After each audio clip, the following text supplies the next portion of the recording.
Shanti.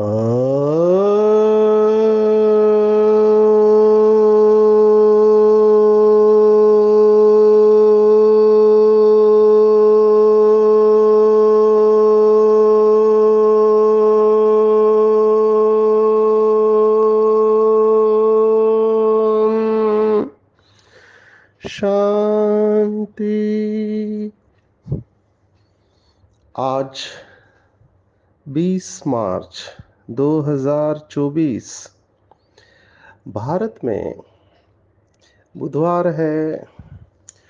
Today is 20th March 2024 and it's Wednesday in Bharat.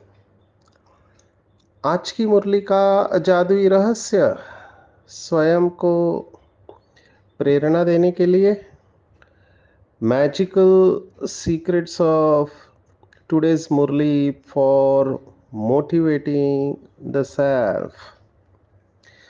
आज की साकार मुरली श्रीमद् भगवत गीता का 16वां अध्याय है, दैवासुर संपत्ति विभाग योग। दैवी और आसुरी संपत्ति के बारे में आज पूरी मुरली बाबा ने चलाई है। जितने भी टॉपिक्स के ऊपर हम वर्कशॉप लेते हैं, हमने देखा कि इस समय एंगर मैनेजमेंट, इसके ऊपर काफ़ी डिमांड है। लोग चाहते हैं एंगर मैनेजमेंट के ऊपर। अभी मैं कुछ दिनों के बाद, माना शनिवार 23 मार्च को, नासिक में करेंसी नोट प्रेस है, जहाँ पे भारत के नोट छापे जाते हैं। वहाँ पे उन्होंने बुलाया है और यही टॉपिक है, how to handle negative emotions.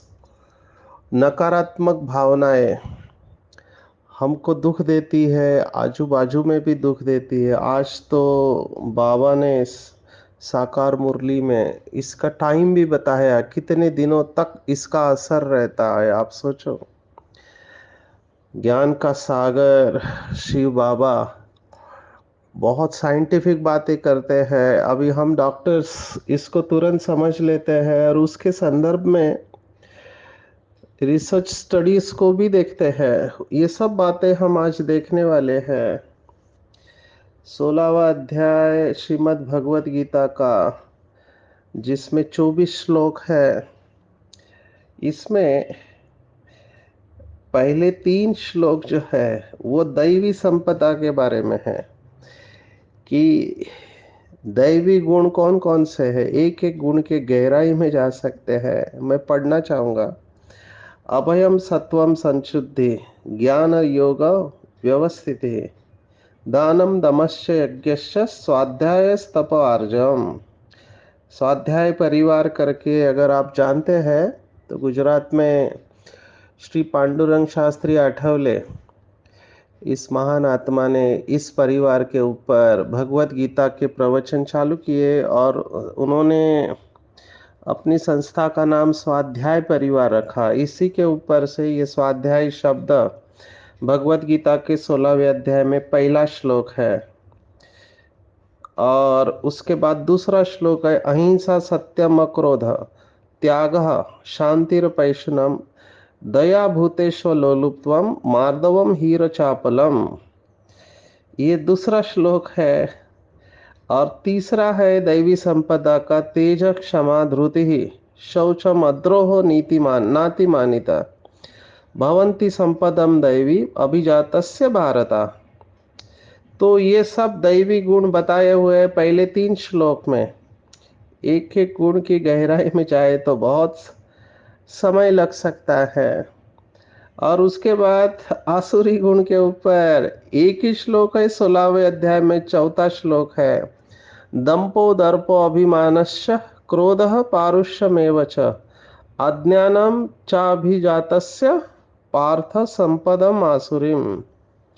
दंभ दर्प क्रोध अभिमान कठोरता और बल का दिखावा करना, ये सब अज्ञान के साथ आसुरी संपदाएं है। और आज बाबा यही बात लेकिन संस्कृत के शब्द इस्तेमाल नहीं करते हुए बहुत सुंदर भाषा बाबा की। बाबा के शब्द है, क्या मैं फूल हूँ या कांटा हूँ? क्योंकि फूल खुशबू देते हैं और कांटा दुख देता है। तो बाबा ने कोई संस्कृत में ज्ञान नहीं सुनाया। बाबा सिंपल भाषा में समझाता है कि गांव की माता भी या भाई भी जो पढ़े लिखे नहीं है, उनको भी ये भाषा समझ में आती है।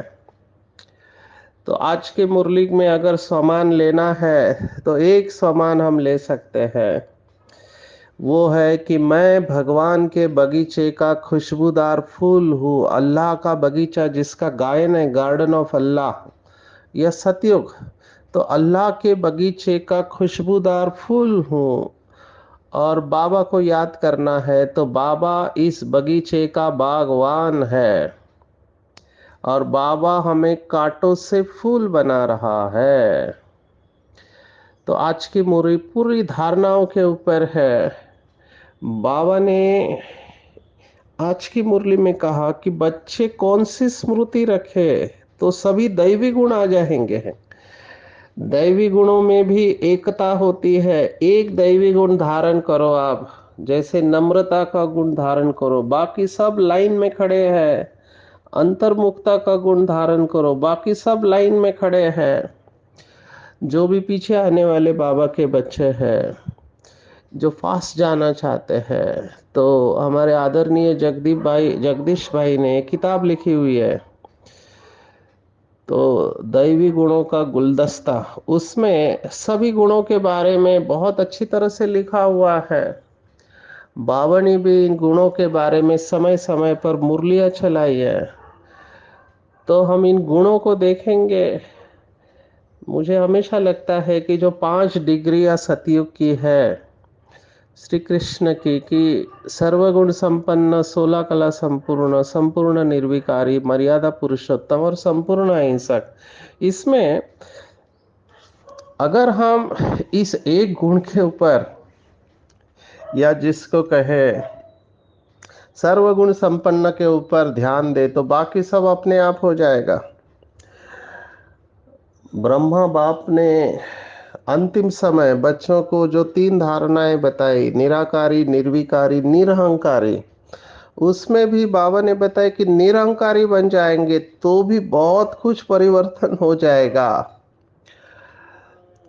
तो कौन से गुण के ऊपर फोकस करें? अभी तो इन गुणों के ऊपर ब्रह्मा कुमारी में बहुत कुछ कार्य हुआ है, बहुत वर्कशॉप हुए हैं, किताबें छपी हुई है। करने वाला चाहिए। कोई ये नहीं कह सकता कि हम पीछे आए हैं। पीछे आके भी लास्ट सो फास्ट और फास्ट सो फर्स्ट नंबर ले सकते हैं बाबा के बच्चे, सिर्फ गुणों की धारणा होनी चाहिए। तो बेसिक हम थोड़े क्विकली गुणों को रिवाइज करेंगे। बाबा ने कहा गुणों की जो बिल्डिंग है उसका फाउंडेशन है अंतर्मुखता। बाबा ने कितने बार मुरलियों में कहा हुआ है, अंतर्मुखी सदा सुखी। तो अंतर्मुखता, जैसे ही हम बहिर्मुखता के बजाय अंतर्मुखी हो जाते हैं, साइलेंस में चले जाते हैं, खुद को देखते हैं और खुदा को देखते हैं, खुद को देखते हैं, खुदा को देखते हैं, तो खुदा ये सभी गुण हमारे अंदर आने लगते हैं। खुद को देखना, खुदा को देखना और खुद की कमियों को भरना, तो खुदा का असीमित प्यार हमें प्राप्त होता है। कौन से माँ बाप को ऐसे बच्चे अच्छे नहीं लगेंगे जो माँ बाप का नाम बाला करते हैं? तो अंतर्मुक्ता फाउंडेशन है, और पूरी बिल्डिंग जो दिव्य गुणों की है वो अंतर्मुक्ता के ऊपर है। और सभी गुणों का राजा बाबा ने कहा संतुष्टता।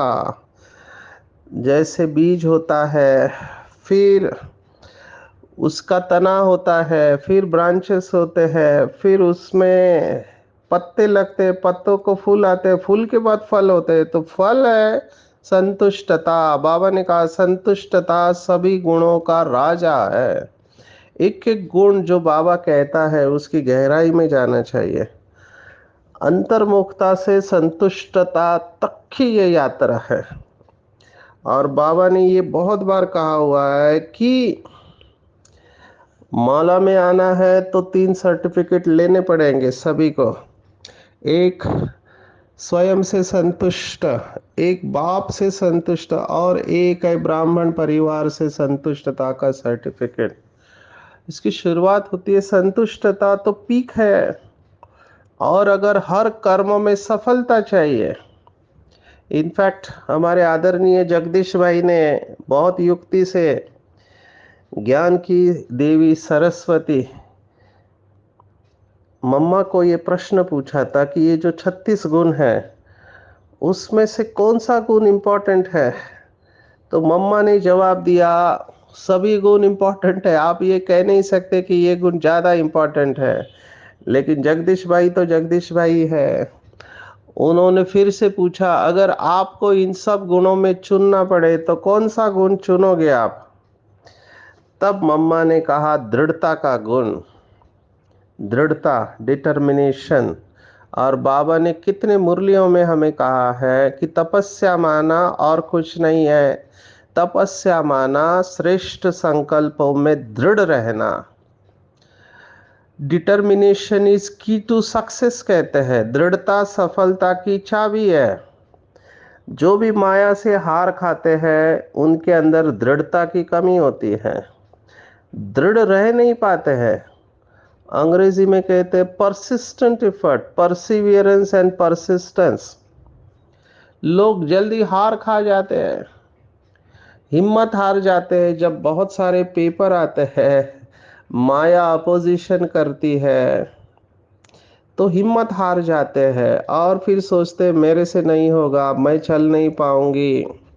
संस्कार बड़े कड़े हैं, इन संस्कारों को या माया को जीतना मुश्किल है, मुझे तो बहुत बंधन है, मेरे से होता नहीं है, मैं जल्दी थक जाती हूँ। अब ये सब क्या है, ये दृढ़ता की कमी है। जब भगवान कह रहा है कि संगम युग को सफलता का वरदान प्राप्त है, हिम्मत है बच्चे तो मदद है बाप, ये हिम्मत का भी गुण है। पूरा ड्रामा अगर आप देखो हिम्मत के ऊपर है, जो हिम्मत रखता है वो आगे बढ़ता है। अमृत वेला उठने की हिम्मत चाहिए, कई लोग अमृत वेला उठ नहीं पाते, अच्छी तरह से अमृत वेले का योग होता नहीं है। फिर पुराने संस्कार जब जागृत हो जाते हैं उनको सहन करना, सामना करना, समाने की हिम्मत चाहिए। कोई आपका अपमान करता है, आपके ऊपर टिका करता है, आपके अगेंस्ट में कुछ बोलता है, तो वो सहन करने की भी हिम्मत चाहिए। पूरी दुनिया आपके विरोध में जाती है, उस समय बाबा के ऊपर पूरा निश्चय रखना, इसके लिए हिम्मत चाहिए। आपके लौकिक परिवार से पेपर आता है तो हिम्मत चाहिए, अलौकिक परिवार से पेपर आता है तो भी हिम्मत चाहिए। हिम्मत के बगैर कुछ नहीं हो सकता।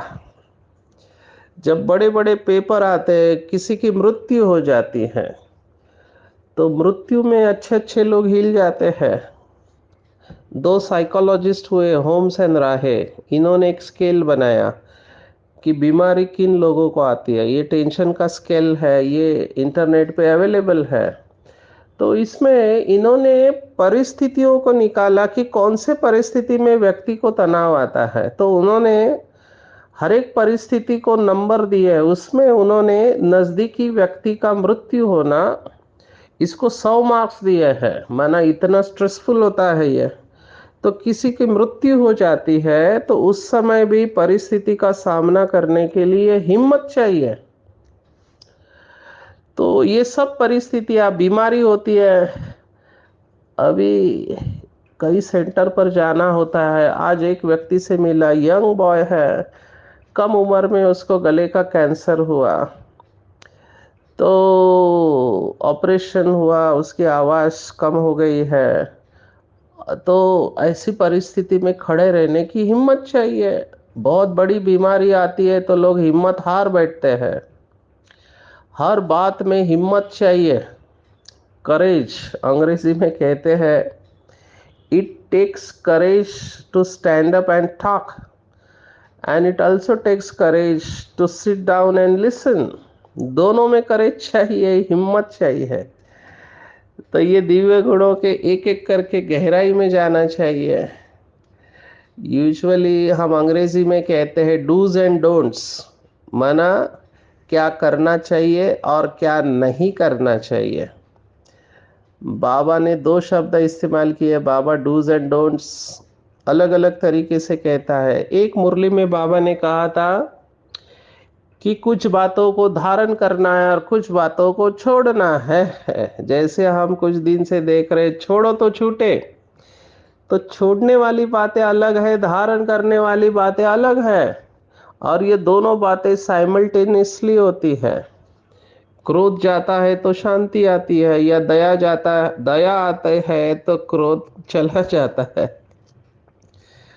तो इसके ऊपर वर्कशॉप ले सकते हैं, सेंटर के ऊपर टीचर्स बने ग्रुप में बैठ के इन दिव्य गुणों के ऊपर वर्कशॉप ले, क्योंकि दिव्य गुण ऐसे धारण करना बहुत आपकी अवस्था अच्छी चाहिए। आज बाबा ने छोड़ने की जो बात कही है वो है क्रोध। आज की पूरी मुरली अगर कहेंगे, बाबा ने शब्द इस्तेमाल किया गंदी आदत, गंदे ख्यालात। हमें कितनी खुशी होनी चाहिए कि स्वयं भगवान हमें टीचर बनाकर पढ़ा रहे हैं। तो बहुत खुशी रहनी चाहिए। बाबा कहता है इस समय सारी दुनिया में गंद पड़ी है। कहाँ कलयुगी गंद, कहाँ सतयुगी फुलवाड़ी। कलयुग में एक दो को कांटे लगाते रहते हैं, तुमको तो अब फूल बनना है। तो कितनी खुशी रहनी चाहिए। ये भगवान का बगीचा है। बाप को बागवान कहा जाता है, और बागवान आकर कांटों को फूल बनाते हैं। बाबा ने आज होमवर्क दिया है। क्या होमवर्क दिया है कि बच्चे मुरली सुनकर फिर बगीचे में जाकर फूलों से अपनी भेंट करो। हम कौन सा फूल है, हम कांटे तो नहीं है। अभी तीन बातें फूलों के बारे में बाबा ने अलग अलग मुरलियों में बताई है। पहले भी हमने इसको देखा है कि फूलों में तीन बातें होती है। एक रंग होता है, एक रूप होता है, और एक खुशबू होती है। अभी रंग रूप की माया, ये शब्द हमने सुना है। लोग रंग की तरफ आकर्षित होते हैं। आसमान में बारिश के वक्त भी इंद्रधनुष आता है तो लोग उसकी तरफ आकर्षित होते हैं। ये भंवरे हैं, वो भी फूलों के रंग की तरफ आकर्षित होते हैं, खुशबू की तरफ। तो रंग और रूप, कई फूल गोल होते हैं, कई लंबे होते हैं। और फूलों में एक प्रकार होता है जिसको फूल तो नहीं कहेंगे, लेकिन उसको अंग्रेजी का शब्द है इन्फ्लोरेसेंस। माना कई फूलों का उसको क्या कहेंगे, संचय होता है, संघ होता है, तो उसको अंग्रेजी में इन्फ्लोरेसेंस कहते हैं। तो लोग ये डेकोरेशन वाले फूल अपने बगीचे में लगाते हैं। मैं यहाँ पे अभी इस समय मध्य प्रदेश के बैतूल में सारनी, यहाँ पे WCL माना वेस्टर्न कोल्स लिमिटेड करके वहाँ सेंटर है, वहाँ पे मैं गार्डन देख रहा हूँ। तो यहाँ के निमित्त बहन ने, उनको पौधों का शौक है, तो रंग बिरंगे फूल लगाए हुए हैं। एक फायर फूल लगाया है क्योंकि उसका कलर फायर की तरह है कहते हैं। कई ऐसे पौधे होते हैं जिनके पत्ते कलरफुल होते हैं। तो वो पत्ते, वो छोटा सा प्लांट इसलिए लगाते हैं क्योंकि उसके पत्ते ही कलर के होते हैं, लाल कलर के होते हैं। तो ये रंग आकर्षित करता है, फिर रूप भी आकर्षित करता है। लेकिन रंग और रूप के साथ अगर खुशबू नहीं है तो उसकी वैल्यू कम है। तो खुशबू सबसे इंपॉर्टेंट है, और बाबा हमेशा खुशबू, दिव्य गुणों की खुशबू कहते हैं। आज बाबा ने डोंट्स के बारे में बताया कि जिस समय क्रोध आता है तो समझना चाहिए कि मैं काटा हूं और मेरे में भूत है। इतनी नफरत आनी चाहिए। अभी नफरत ये भी क्रोध का ही रूप है। क्रोध का बहुत बड़ा परिवार है, मैं समय के अभाव से इसमें नहीं जाऊंगा। लेकिन मैं भगवत गीता के दो श्लोक जरूर कहूंगा, क्योंकि बाबा के बहुत पढ़े लिखे बच्चे तुरंत इसके ऊपर होमवर्क चालू कर देते हैं। अभी तो डिप्लोमा इन भगवत गीता भी चालू हुआ है, तो कई लोग असाइनमेंट्स लिख रहे हैं।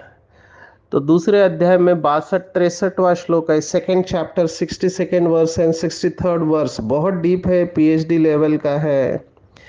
कि ध्यायतो विषयान् पुंसा संगस्तेषुपजायते संगात् संजायते कामः कामात् क्रोधो विजायते क्रोधात् भवति सम्मोहः सम्मोहात् स्मृति विभ्रमा स्मृति भ्रंशात् बुद्धिनाशो बुद्धिनाशात् प्रणश्यति।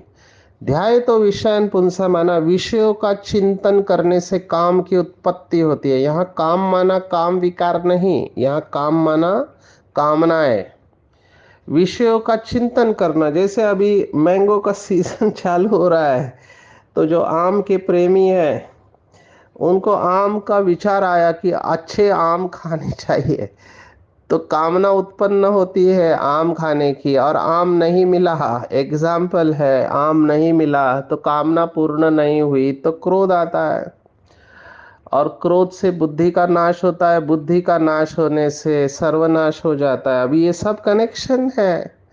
बाबा ने आज कहा क्रोध सबके बीच में आता है, काम तो सबके बीच में हो न सके, काम विकार छिप के करते हैं, क्रोध बाहर निकल पड़ता है।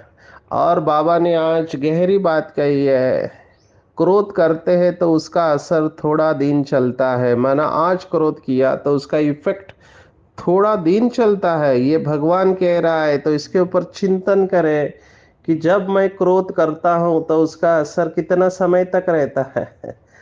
हम विहासा में एक एक्सरसाइज करते हैं कंपैशन मॉडल में, कि हमको कौन सी परिस्थिति में क्रोध आता है, मेरा ट्रिगर क्या है, मेरा बटन कब दबता है क्रोध का, और मैं क्रोध कैसे व्यक्त करता हूं या चुप रहता हूं।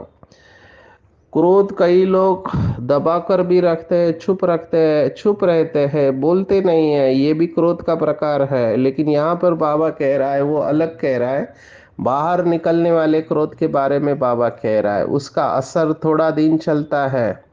क्रोध का भी नशा है, लोभ का भी नशा है, ये बहुत डीप बातें हैं, मेरे को समय कम पड़ेगा। जैसे नशा करते हैं, शराब पीते हैं, रात को पिया दिन भर या दूसरे दिन तक असर रहता है उसका, ये शराब का नशा है। तो उसका इफेक्ट तब तक रहता है जब ब्लड के अंदर वो शराब रहता है, उसके लेवल चेक करते हैं। आपने देखा होगा 31 दिसंबर को पुलिस रास्ते पे खड़े रहते एक डिवाइस लेके, और उनको संशय आता है, उनको उस मशीन में फूंक मारने को कहते हैं और चेक करते हैं कि उनके ब्लड में कितना शराब का लेवल है। अगर मात्रा से ज़्यादा होता है तो उसको सज़ा हो सकती है। तो ये नशा है जो ब्लड में रहता है। क्रोध का भी ऐसे है। काम और क्रोध बहुत गंदा है, मनुष्य की सारी शोभा गवा देते हैं। भगवत गीता फिर से आएंगे 16वां अध्याय, 16वें अध्याय में 21वां श्लोक है। काम क्रोध और लोभ तीनों को भगवत गीता नरक का द्वार कह रही है। त्रिविधम नरकस्येदम द्वारम नाशनम आत्मनः कामः क्रोधस्तथा लोभ तस्मादित त्रयम त्यजित। माना काम क्रोध तथा लोभ तीन प्रकार के नरक के द्वार है और सर्व अनर्थों के मूल है, और नरक की प्राप्ति में हेतु है, आत्मा का नाश करने वाले, अधोगति में ले जाने। इसलिए इन तीनों को त्याग करना चाहिए। यही है भगवत गीता, फंडामेंटल है। ये तीनों को नरक का द्वार कहा गया है। और आजकल लोग क्रोध को शस्त्र के रूप में इस्तेमाल करते हैं। मैं इसके ऊपर थोड़ा बताना चाहूंगा। दूसरा भी बाबा ने बताया, क्रोध की दूसरी साइड, हम क्रोध करते तो दूसरों के दिल को दुख पहुंचाता है, वह भी असर पड़ जाता है। अब ये वाक्य बार बार अंडरलाइन करके रखना चाहिए। एक बार क्रोध किया तो 6 मास तक सबकी बुद्धि में रहता है कि यह क्रोधी है, फिर दिल से उतर जाता है, बाप दादा की दिल से भी उतर जाता है। तो ये डोंट्स बाबा कह रहे हैं कि कभी क्रोध नहीं करना चाहिए, बाप की दिल से उतर जाएंगे। बहुत सारे जेल में जाना हुआ सेवा के लिए, तो वहाँ पर भी जब हम बात करते हैं कैदियों से तो कहते हैं कि हमने गुस्से में आके उसको मार दिया, क्योंकि उस समय मोमेंट्री मैडनेस होता है, क्षण का पागलपन होता है, कुछ क्षण का, और वो गुस्से में ऐसा काम करते हैं जिसका जिंदगी भर पश्चाताप होता है। बाबा तो यहाँ कह रहे हैं 6 मास तक सबके बुद्धि में रहता है और ये संस्कार जल्दी नहीं जाते हैं। जो गुस्सा करते हैं उनको हार्ट की बीमारी होने के चांसेस है। मैं तो इसके ऊपर वर्कशॉप साइंटिफिक स्टडीज लेता हूँ, तो हम बताते हैं कि अगर किसी को हार्ट अटैक आया, उसने क्रोध किया, तो उसके हार्ट का पंपिंग कैपेसिटी कम हो जाता है।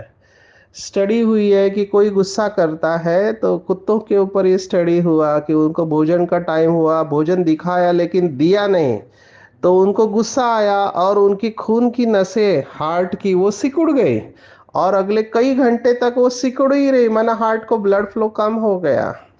क्रोध से पैरालिसिस भी होता है, हार्ट अटैक आता है।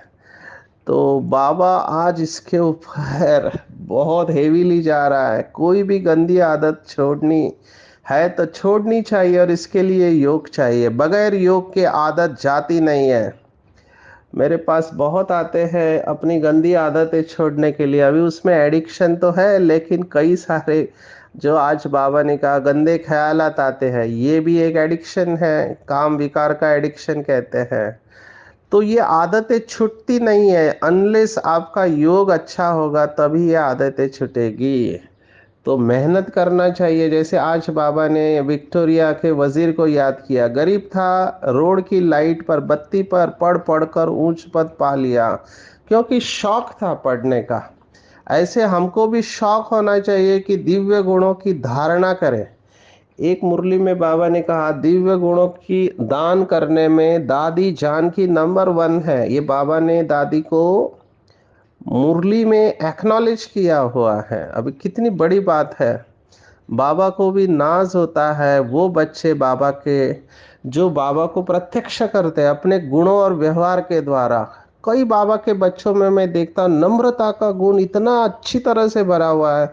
बात करते समय भी सॉफ्ट टोन में बात करेंगे, झुक के बात करेंगे, बहुत सम्मान के साथ बात करते हैं। तो ये अच्छी बात है, दिव्य गुणों को धारण करना है। आज की पूरी मुरली इसके ऊपर है। आज मुझे और एक बात याद आई, बाबा ने कहा देह अभिमान न हो तो ढोलक गले में डाल सबको बताते रहो कि बाप आया है। मुझे पता नहीं ऐसा बाबा के कौन से बच्चे ने किया है, लेकिन एक बात आप सब स्वीकार करेंगे, ये जो हरे कृष्णा वाले हैं, अभी फॉरेनर से देखो, विदेश के भाई बहने धोती कुर्ता पहन के गले में ढोलक डाल के रेलवे स्टेशन के पास नाके पे खड़े होके गाते रहते हैं हरे रामा हरे कृष्णा कृष्णा कृष्ण, और उसमें मस्त हो जाते हैं। उनको लगता है कि भगवान इससे खुश होगा। और भगवान अपने बच्चों को कह रहा है कि बच्चे अगर तुम्हारे अंदर देह अभिमान नहीं हो तो ढोलक गले में डाल के बताते रहो। हमने नहीं किया है लेकिन हरे रामा हरे कृष्णा वाले लोग कृष्ण को भगवान समझ के ये करते रहते हैं। मैंने तो आज तक नहीं देखा है। मैंने प्रभात फेरी भी बहुत कम देखी है, लेकिन जरूर बाबा कह रहा है तो कोई तो बाबा का बच्चा गले में ढोल डाल के बाबा का परिचय देता तो रहेगा। हमारे पास ये अभी तक पहुंचा नहीं है। हम रैली में जाते हैं तो जरूर हम गीत बजाते हैं, लेकिन डायरेक्टली नहीं कहते, युक्ति से चलते हैं। आज की मुरली में बाबा ने कहा भगवान को चिट्ठी लिखे, ऐसी चिट्ठी लिखो कि लोग पूछे कि तुम कैसे भगवान से बातें करते हो। अभी मैं इधर बैतुल में हूँ, एक 8 साल की कुमारी है, ऐसे प्रश्न पूछ रही है बहुत सुंदर डीप लेवल के। मैं ज़्यादा नहीं बता पा रहा हूँ क्योंकि समय कम है। तो वो बाबा को खत लिखती है 8 साल की उम्र में, और बाबा उसके सवालों के जवाब देता है। तो ऐसे बाबा के छोटे बच्चे भी हैं। बाबा ज्ञान की लहरें देखकर खुश होते हैं कि इस बच्चे में सेवा का उमंग उत्साह है, बैच के ऊपर सेवा करता है, ट्रेन में सेवा करता है। तो ऐसे बैलेंस में चलकर चलने वाले, याद और सेवा का बैलेंस, उनको बाबा की आशीर्वाद मिलती है। और बाबा की आशीर्वाद माना उनकी मदद है, हर समय मदद मिलना, जिससे असंभव भी संभव हो जाए। ऐसे आत्माएं बाबा के बच्चे कदमों में पद्मों की कमाई जमा करते हैं और निरंतर सकाश देने की सेवा करते रहते हैं, क्योंकि उनके पास बाबा के प्यार का, शांति का, सुख का स्टॉक जमा रहता है। तो आज की पूरी मुरली में अगर टेक होम मुझे कहे तो दो जो दादी जानकी को बाबा ने कहा था, अगर योग में नंबर लेना है तो मन वचन कर्म से किसी को दुखी नहीं करना है, क्रोध नहीं करना है, कोई भी भूत है तो उसको निकालना है। मैं भगवान के बगीचे का खुशबूदार फूल हूँ, जैसे फूल रंग रूप और खुशबू द्वारा सभी को सुख देता है, वैसे मैं मर्यादा में रहते हुए सभी को सुख दूँ। ज्ञान सागर का बच्चा हो तो अंदर ज्ञान की लहरें सदा उठती रहनी चाहिए, सर्विस की युक्तियां रचनी है और बैलेंस में चलना है, याद और सेवा का और बाबा की ब्लेसिंग का अनुभव करना है। गुप्त खुशी रहनी चाहिए कि भगवान के द्वारा जो यूनिवर्सिटी स्थापन की उसका मैं स्टूडेंट हूँ और सतयुग में सतयुगी प्रिंस प्रिंसेस बनने की कॉलेज में पढ़ रहा हूँ। अच्छा, ओम शांति।